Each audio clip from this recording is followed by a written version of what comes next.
వాగ్దానం చూపించి దేవుడు నాకు ఈ వాగ్దానం ఇచ్చాడు, నీకు చెప్పిస్తే మీరు అందరూ కూడా క్షమించబడతారు అని వినలేకుంటారా? చెప్పండి. దేవునికి స్తోత్రం. ఇందాక మనం చదివినటువంటి ఆ వచనంలో ఒక మాట ఉంటుంది. మనం ఒకవేళ అసలైన విషయాన్ని పరిశీలన చేయాలి. దేవుడు అందరికీ కూడా వాగ్దానాలు ఇస్తాడు, అందరికీ కూడా సమన్యాయముగానే దీవిస్తాడు. ఒకరికి ఇచ్చి ఒకరికి ఇవ్వక ఇలాంటి పనులు దేవుడు చేయడు.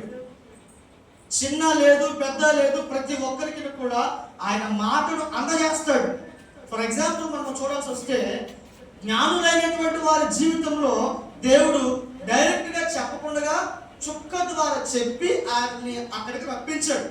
కొనలేనటువంటి వారికి అర్థం కావాలి కనుక వారికి డైరెక్ట్గా ప్రత్యక్షమయ్యి విషయాన్ని అర్థవంతంగా చెప్పి ఆనవాళ్ళను చూపించాడు. ఏ కేటగిరీస్కి ఎలా చెప్పాలో అలానే అందరికీ అన్ని రకాల వాగ్దానాలు దేవుడు ఇచ్చాడు. నిన్న సంతోషుడు వాగ్దానం చదివినప్పుడు పరిశుద్ధాత్మ మీకు తోడుగా ఉంటాడా, ఏ వాగ్దానం వచ్చింది? అది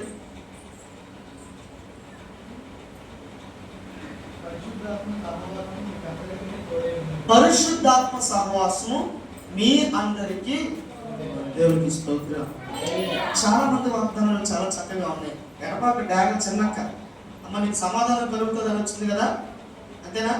నేను ప్రవచనం చెప్పట్లా, రాత్రి మీరు చెప్పి కొన్ని గుర్తులు చెప్తున్నా. పొరపాటున నిజమే పాస్టర్ గారు చెప్పారు అనేది మీరు దేవునికి స్తోత్రం.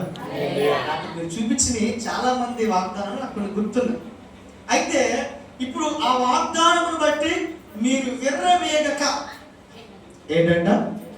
వాగ్దానమును బట్టి మీరు విర్రవేగకుండగా, అతిశయపడకుండగా, దేవాది దేవుడు ఇచ్చిన వాగ్దానము గత ఇంచుమించు ఒక 5-6 సంవత్సరాల క్రితం 2012-14 మధ్యలో అనుకుంటా నాకు వచ్చిన వాగ్దానం విత్ 3 monthsలోనే నా జీవితంలో నెరవేర్చబడింది. 3 నెలల్లోనే ఆ జనవరి 1st ఇచ్చిన వాగ్దానం. ఒరిస్సాలో ఉన్నాను అప్పుడు నేను ప్రేయర్లో. అప్పుడు ఇంకా నేను సేవ ప్రారంభించుకోలేదు, ఐటీ చదువుతున్నాను 11 నర్సాపురంలో. అప్పుడు ఆ అనంతపల్లి గ్రామం వెళ్ళినప్పుడు అక్కడ తీసుకున్న వాగ్దానం 3వ నెలకే నాకు జరిగింది. ఆ నెక్స్ట్ ఇయర్ వెంటనే మళ్ళా ఆ నెలలో జరిగింది, ఆ సంవత్సరంలో జరిగింది. ప్రియులారా, నేను చెప్తున్న మాట ఏమిటంటే, ఈరోజు వాగ్దానం ఇచ్చాడు దేవుడు, ఆశీర్వదించాడు దేవుడు అని అంటే ఆశీర్వాదం వచ్చేసిందని కంగారు పడిపోకండి. మీకు అర్థమవుతుందా? ఆశీర్వాదం వచ్చేసింది అని కంగారు పడకండి. ఎప్పుడు నెరవేరుతుందో ఓపికతో చూడాలి. మీకు అర్థమయ్యే ఒక భాష చెప్తా, మీకు అర్థం కావాలి ఒక భాష.